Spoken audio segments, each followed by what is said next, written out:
હવે જોઈએ ઝી 24 કલાકના એડિટર દીક્ષિત સોનીએ અદાણી વિલ્મર પ્રાઇવેટ લિમિટેડના સીઈઓ અંશુ મલિક સાથે કરેલી ખાસ મુલાકાત।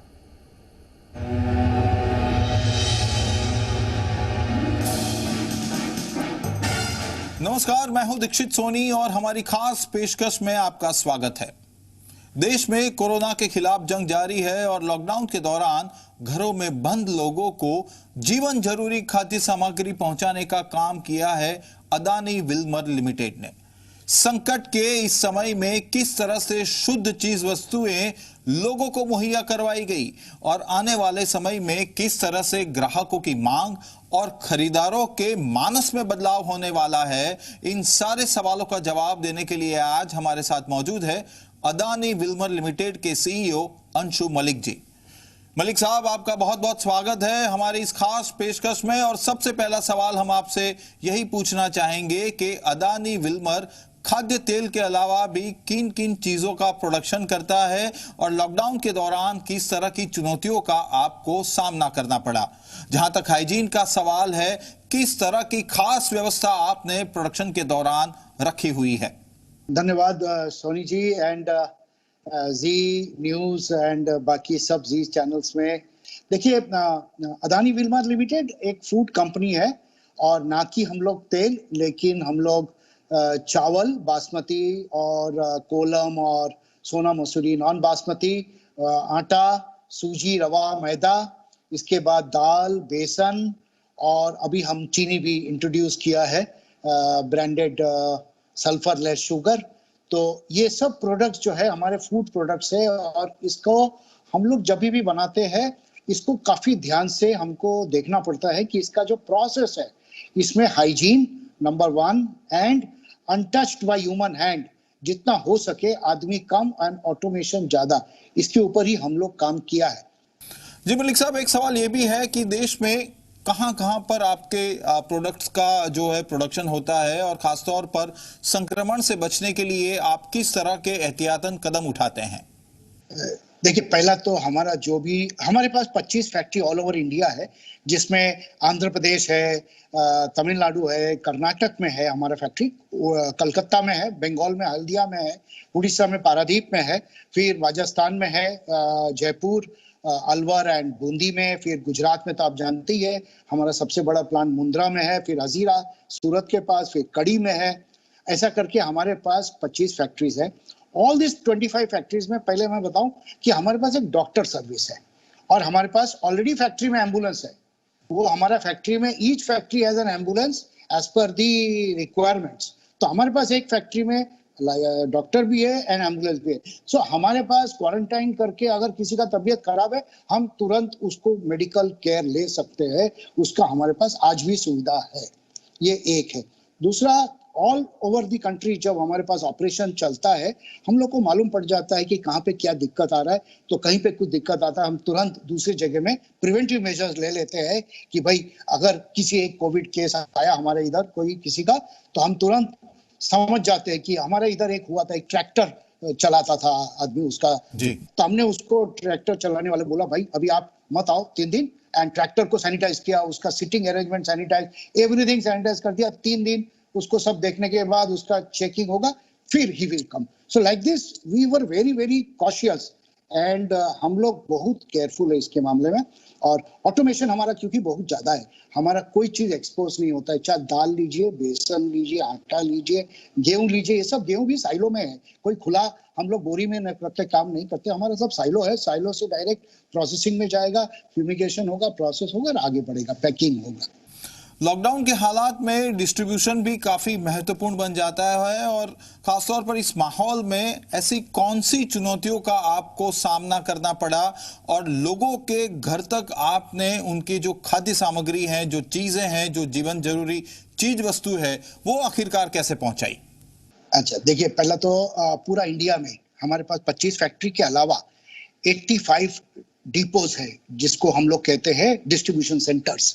ये सब डिपोज जो होते हैं कम से कम 20 से 1 लाख स्क्वायर फीट का वेयर हाउस होता है और इसके अंदर हम 10,000 5,000 टन तक माल रख सकते हैं। इतना बड़ा बड़ा वेयर हाउस लेके हम लोग चलते हैं और महीने का सेल भी काफी ज्यादा वॉल्यूम है, तो हमारा मूवमेंट ऑफ गुड्स काफी है। तो हमारा 5,500 डिस्ट्रीब्यूटर जो है ये हमारे दुकान में जाता है और दुकान में काम करते हैं। दुकान आज के दिन में डायरेक्ट इनडायरेक्ट हम लोग करीबन 14 लाख रिटेल आउटलेट में जाते हैं। तो डायरेक्ट हो या इनडायरेक्ट हो, हमारे डिस्ट्रीब्यूटर्स ये सब दुकान तक पहुंचा देते हैं माल को। अब हमारे पास सबसे बड़ा चुनौती, जैसे आप कह रहे कि सब लॉकडाउन है, सब बंद है, आप कैसे पहुंच रहे हैं? देखिए, लॉकडाउन में डेफिनेटली इसको आप 3 टुकड़ा कर सकते हैं। एक तो हेवीली कंटेनमेंट जोन या आप रेड जोन बोलिए या अफेक्टेड एरिया था जिसमें कि निकलना जाना मुश्किल था, दुकान भी बंद था, वहां का अलग स्ट्रैटेजी था। और जहां पे थोड़ा बेटर था, जो छोटे टाउन्स थे, वहां पे हमारा अलग स्ट्रैटेजी और रूरल अलग स्ट्रैटेजी। तो मैं पहले रूरल में आता हूँ। रूरल हमारा 50% बिजनेस रूरल देता है जी। और रूरल में अभी तक टचवुड हमारा भगवान की दया से वहां पे कोई ऐसा कोई भी प्रॉब्लम नहीं हुआ। और क्योंकि हमारे पास इतने सारे डिपोज और डिस्ट्रीब्यूशन सेंटर है, हम लोग डायरेक्ट डिस्ट्रीब्यूटर तक माल पहुंचा पाए। जी। हमारे को माल पहुंचाने में इनिशियली बहुत दिक्कत था क्योंकि ड्राइवर लोग जाने में दिक्कत कर रहे थे या उनको थोड़ा संकोच था, लेकिन उनको रास्ते में कुछ खाने को नहीं मिल रहा था। और जी। पुलिस का भी थोड़ा हैरेसमेंट तो था ही कि भाई गाड़ी लेके जा रहे हो, ये क्या जा रहे हो क्या नहीं, तो सभी लोग डरते थे स्टार्टिंग में। लॉकडाउन 1 का बात कर रहा हूँ। लॉकडाउन 2 तक थोड़ा क्लैरिटी आने लगा तो गाड़ी सब चलने लगा, तो हमारे डिस्ट्रीब्यूटर को माल मिलने लगा। बिकॉज प्रॉब्लम आपका कोई भी छोटे टाउन में नहीं हुआ है। और यहाँ पे दुकान खुलता था, कम खुलता था, और ग्रोसर्स तो खुलते थे लेकिन सब नहीं, 70% ग्रोसर्स खुला है, तो हम लोग मैनेज कर लिया। प्रॉब्लम आया हम लोग को बड़े शहर में, लाइक बॉम्बे, दिल्ली और अहमदाबाद और ये सब शहर जो बड़े शहर है, यहाँ पे हम लोग को रीच करने में प्रॉब्लम। तो हम लोग ए क्लास जो आउटलेट थे उनको किस तरह से हम लोग हमारे डिस्ट्रीब्यूटर पॉइंट पे बुलाते थे और उनको माल दे देते थे, या उन लोग कहता था भाई शाम को आप देखे जाओ मेरे आसपास, मैं आपका दुकान खोल के जस्ट एंट्री ले लूंगा आपका माल का। तो ये पूरा लॉकडाउन में तो आपने देखा होगा हाइजीन का प्रोडक्ट जो है, हैंड सैनिटाइजर्स और ये, और एक तरफ है आटा, चावल, चीनी, दाल, ये इसका ही मैक्सिमम डिमांड रहा है।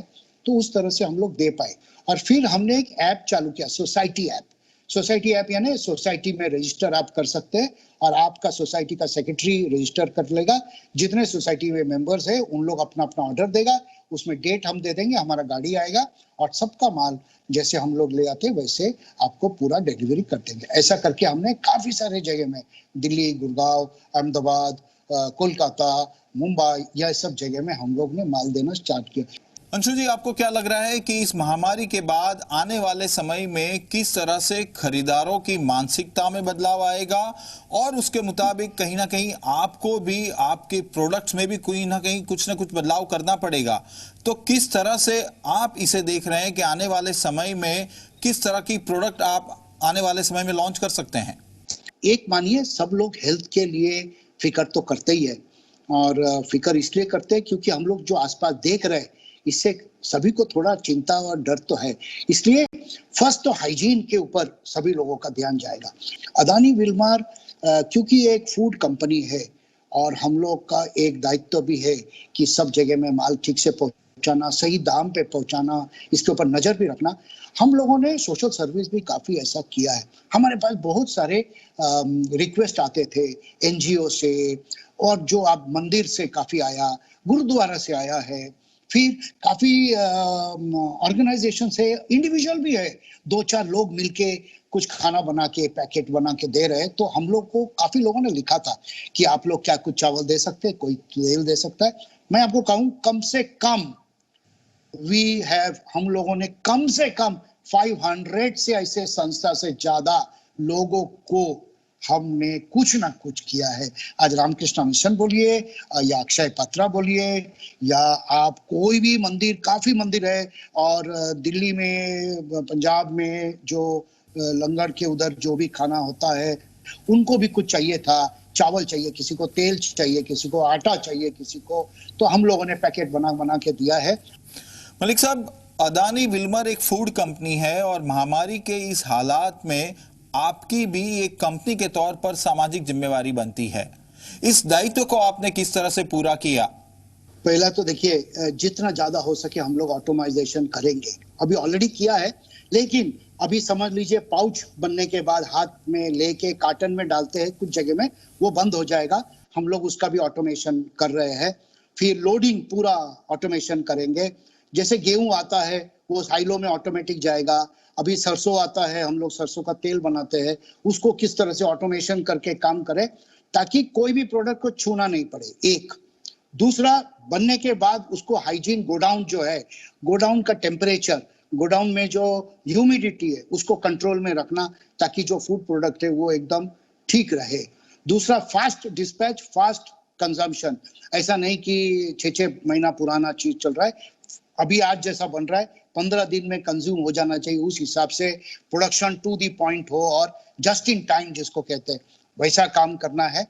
एंड हर आदमी जो फैक्ट्री में आएगा ये कोविड चेक तो होगा ही होगा। इसके बाद इसका जो टेम्परेचर है, प्लस एक वर्कर को थोड़ा सा रेस्ट भी मिलना चाहिए। उसके हिसाब से हम ऐसा नहीं कि एकदम काम ही करता रहे, बीमार हो जाए, वो भी देखना पड़ेगा। ऐसे जैसा अभी गर्मी चल रहा है, हम लोग सभी वर्कर्स को छाछ देने लगे हैं, किधर नींबू पानी देने लगे हैं, क्योंकि ये सब रिप्लेनिशमेंट ऑफ मिनरल्स और सॉल्ट करना जरूरी है ताकि वर्कर अपना काम ठीक से कर सके। तो उनका हेल्थ अच्छा रखना चाहिए, तो ये रख रहे हैं। और ऑफिस में हम लोगों ने डिसाइड किया अभी 100% लोगों का जाने का जरूरत नहीं, वर्क फ्रॉम होम थोड़ा होना चाहिए एंड स्पेस वो रखना चाहिए ताकि डिस्टेंसिंग रहे, सेफ, मास्क पहन के काम करना चाहिए। तो all these are hygiene factors जो करना है। स्मॉल पैक्स का डिमांड बढ़ रहा है क्योंकि कंज्यूमर्स को स्मॉल पैक चाहिए, उसके लिए हम लोग काम कर रहे हैं, नया प्लांट्स लगा रहे हैं, मशीन्स लगा रहे हैं ताकि छोटा पैकिंग है।